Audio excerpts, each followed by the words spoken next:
These are all projects that have been completed for clients on important environmental issues, and they represent the place in our curriculum where we integrate the science, the policy, the management, the politics, the economics, all the different factors that go into environmental and sustainability policy and management analysis.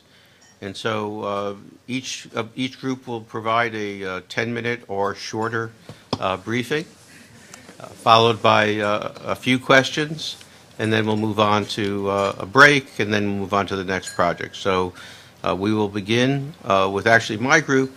But if you want to come up, we'll start with our first briefing.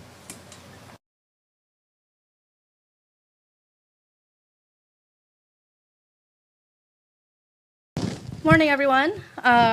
If you're here for Hillary Clinton, this is not the right building, unfortunately. My name is Bora Kim. I'm here presenting to you on behalf of my workshop team, the Columbia Marine Debris Research Team. First, I want to acknowledge some people here in the room today that were a great help to our study. The Department of Environmental Conservation, the Environmental Protection Agency, the Department of Environmental Protection, the New York Sanitation Department, and the Parks Department. And before I begin, I want to talk about the change in nature of trash. So in the past, trash broke down a little bit easier than it does now, and there was a lot less of it. And as our population grows, we're seeing an increase in trash, and also we've been shifting towards more plastics and single-use products. And that has led to a lot more trash in our waterways that is not able to break down as easily. And that leads us to our study of quantifying the costs of managing marine debris in the Hudson-Raritan estuary. So today in this presentation, I'm going to talk to you about what marine debris is, our project specifically, our study area, what cleanup activities were quantified, and dive into some of our findings and present some policy options that we believe are viable here in New York and New Jersey. So what is marine debris? Marine debris simply is trash that ends up in waterways. So the EPA has defined the 5 most common marine debris items, and those are characterized as the 5 Bs, and they're listed here today. Cigarette butts, plastic bags, plastic bottles, microbeads, and plastic boxes. So these end up in water bodies through runoff or combined sewage overflow during events of heavy rainfall and heavy snowmelt. And when marine debris enters into the ecosystem, into the marine ecosystem, it damages the ecosystem and threatens marine wildlife, like the bird pictured here on the left. And it has ingested marine debris, which has interrupted its biological processes, leading to its death. And it's interesting because 80% of marine debris actually originates from land. And there's kind of a missing land-water connection in that there are organizations that focus on cleaning up marine debris in the oceans and organizations that focus on cleaning up trash on land, but not necessarily organizations that connect the two and try to decrease that land-water connection. So the Environmental Protection Agency started the Trash Free Waters program to address that land-water connection.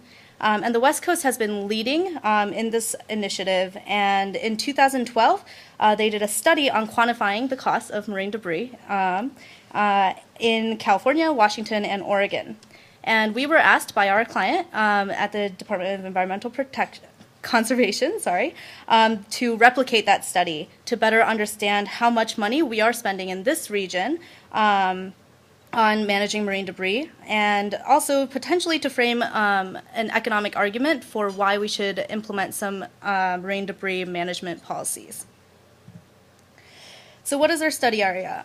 We focused on the Hudson-Raritan estuary, which is shown here on this map, and that includes parts of New Jersey, which are shown in purple and yellow. The purple represent municipalities that were included in our sample, and the yellow represents municipalities that were not included in our sample.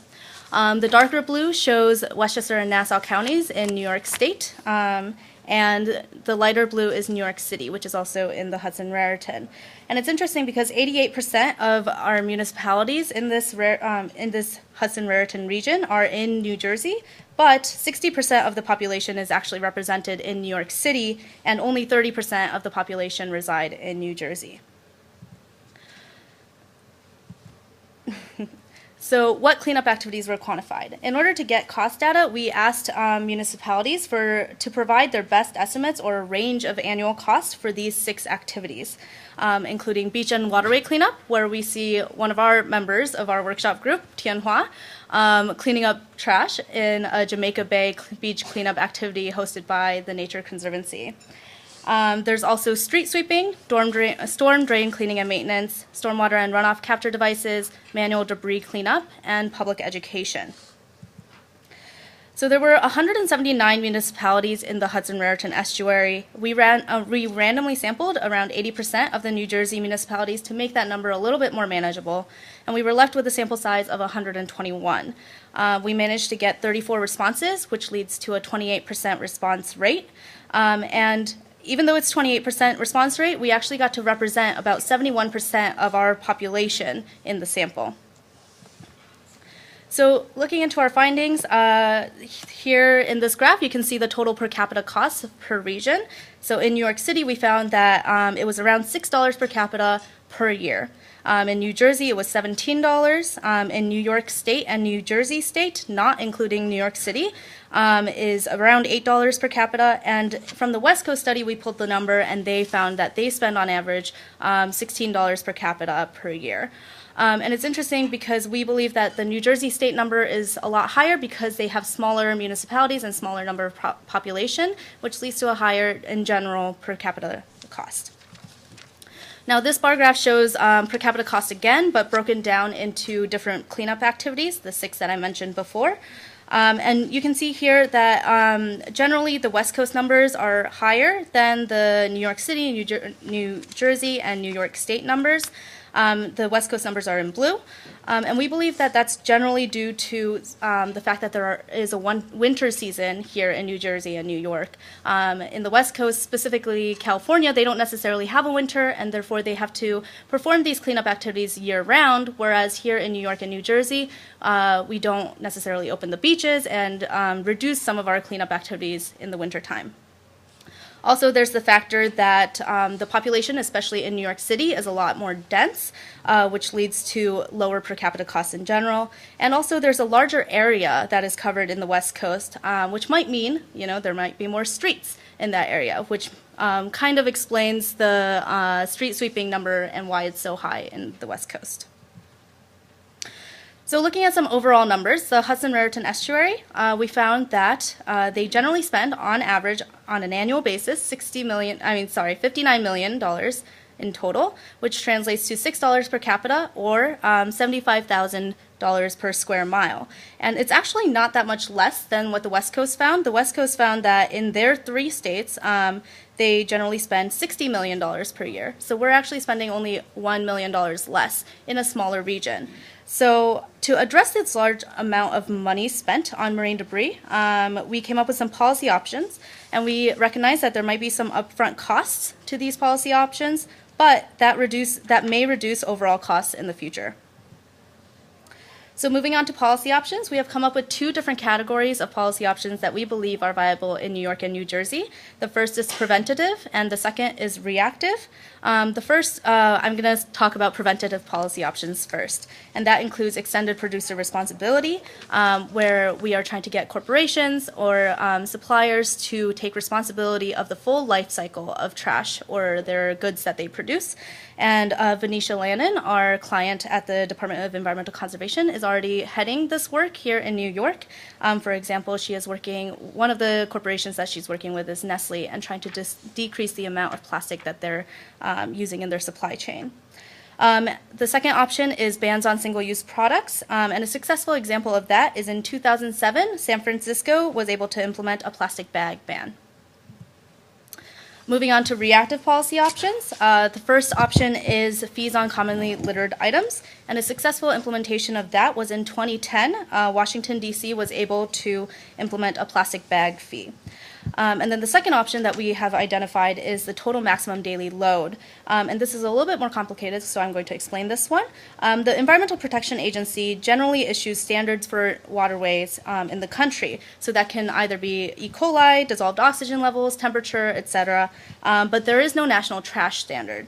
But what we found was that the EPA is able to set a local trash standard, and when a river is suspected to be in violation, they perform the total maximum daily load study to identify how much trash can that waterway actually have without being detrimental to that waterway. And then that local entity is mandated to clean that river. And so a good example of that is in Los Angeles. In 2001, they were able to do this process of setting the trash standard and performing the total maximum daily load, and found that the LA River was polluted with trash, and so they set a plan and implemented a plan to significantly reduce the amount of trash in the LA River by 2016. So that's my presentation for today, and I'll take any questions.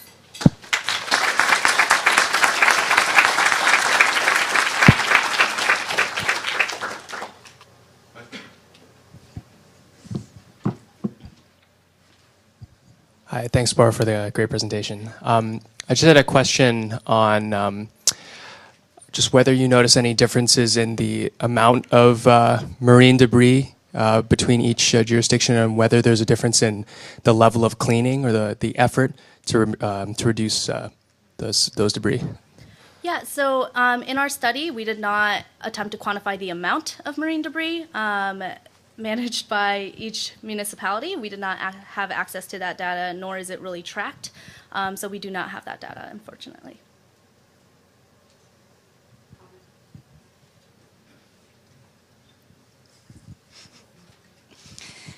Great job, Bora. I was curious, the preventative policy option that you said California passed around banning bags. Do you have any intel on how effective that's been? It was actually in San Francisco, not the state of California. Sorry. Yeah. But that's okay. So they, in an interview that we had, this is not based on any data, but an interview that we had with some EPA representatives in California, they said that they found some success. They do have some concerns with plastic bag bans in that they are seeing people trying to repeal them in other areas. So they don't necessarily know if it is a permanent solution, but they do believe that it has been successful in San Francisco. Time for one more question. I just have a comment. Thank you. Great presentation. The Trash Free Waters Program, I'm from EPA, Claudia Gutierrez from EPA. Trash Free Waters Program is a partnership, collaboration between DEC, DEP, EPA, faculty, NGOs. So I wanted to add that we are still looking for people to join. If you're welcome to join. So we need all the help. And also we need volunteer work. There's a lot of projects that need volunteer work. So, anyway, so just if you're interested, contact Beth Soltani, which is sultani.beth@epa.gov. Thank you.